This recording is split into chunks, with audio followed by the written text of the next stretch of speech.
Et enfin, berger Nestor Luzolo interpelle les serviteurs de Dieu à ne pas laisser n'importe qui conduire le culte. Pour lui, un conducteur de culte doit être initié par l'Esprit, cultivé, sacrifié, c'est-à-dire être en intimité profonde avec le Saint-Esprit.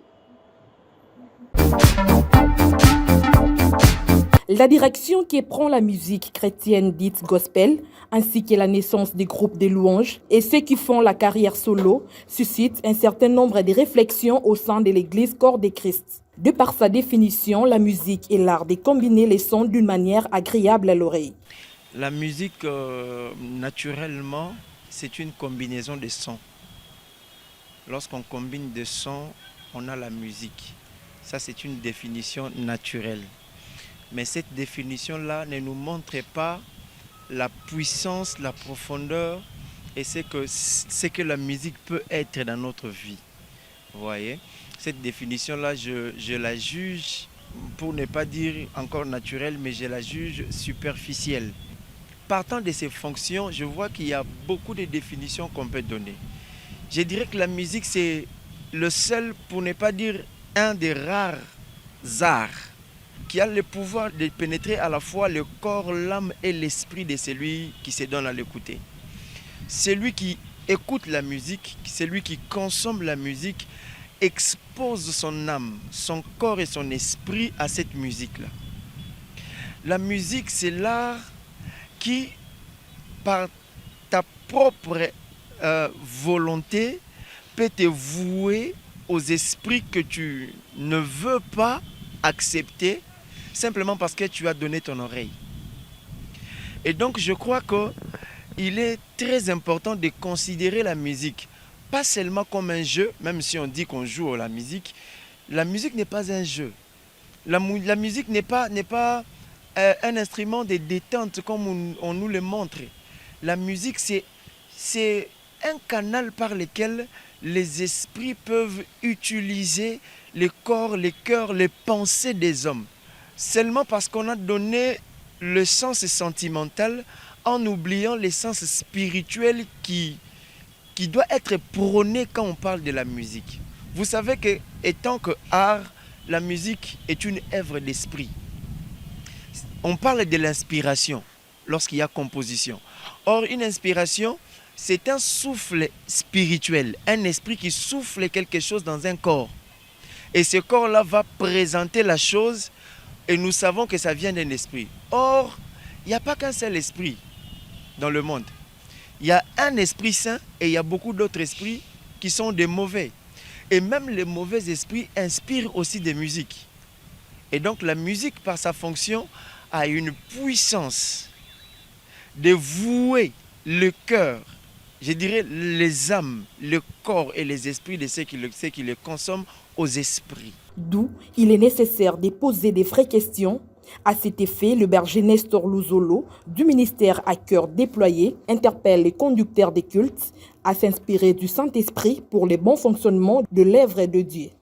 Un des buts importants du culte, c'est la rencontre de Dieu avec son peuple.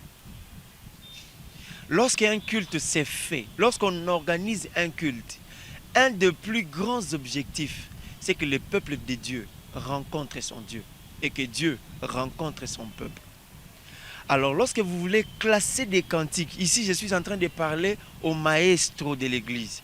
Lorsque vous voulez classer des cantiques pour un culte, faites le choix selon le Saint-Esprit. Car vous savez que à la question « Qui suis-je ?» Pierre a répondu bien, mais Jésus nous a révélé que cette réponse-là n'était pas une réponse issue du sang et de la chair. Et donc c'était une réponse inspirée par le Saint-Esprit. La Bible nous dit que le Saint-Esprit sonde le cœur de Dieu. Et si l'adoration est une nourriture pour notre Dieu, il est très important de consulter le Saint-Esprit pour qu'il vous donne les menus de Dieu. Parce que comme un homme aussi qui a été créé à l'image de Dieu, Dieu ne mange pas tout tous les jours. Il a toujours le goût. Et pour connaître le goût de Dieu, vous deviez être inspiré par le Saint-Esprit. Pour un culte, il faut exiger des chants poussés par le Saint-Esprit. Ici, je voudrais placer un mot en regardant plus les conducteurs de l'église d'abord pour leur dire que la musique dans l'église n'est pas ce que nous avons l'habitude de dire un tcha mouvement. La musique, ce n'est pas pour détendre. La musique, c'est pour apporter les cœurs des hommes vers Dieu. Et c'est pour faire descendre Dieu vers son peuple. Car la musique doit être une machine qui nous facilite, qui automatise l'adoration et la louange. Et non quelque chose, un ingrédient que nous allons apporter à l'église pour mettre de l'ambiance. Deuxièmement, j'aimerais parler aussi aux conducteurs de la louange et de l'adoration. Bien-aimés dans le Seigneur, vous avez un service en main. Et c'est à cause de ce service-là que vous serez jugés par Dieu.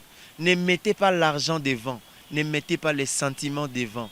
Mettez plutôt les soucis de Dieu en avant et vous verrez que vous serez bénis et les églises seront bénies.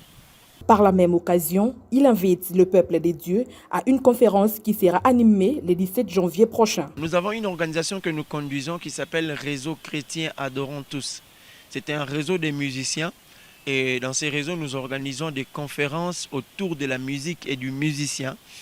Et nous en sommes à notre 27e édition. Et pour ce 17 janvier 2023 à 8h30, dans la salle Béni Grâce, vers des bonhommes, lorsque vous prenez le boulevard Lumumba, c'est le boulevard Lumumba numéro 16710, la salle Béni Grâce, et juste après l'école Shekina, nous aurons comme thème « Sauf sa femme ». Et nous serons bénis par votre frère, le berger Nestor Luzolo, et puis le docteur Parfait Bopé sera là avec nous. Je vous invite tous, venez, nous allons adorer le Seigneur ensemble avec beaucoup de musiciens de Kinshasa et des adorateurs. Ce sera de 8h30 à 12h30 le 17 janvier 2023 dans la salle Béni Grâce sur le boulevard Lumumba, juste après l'école Shekina.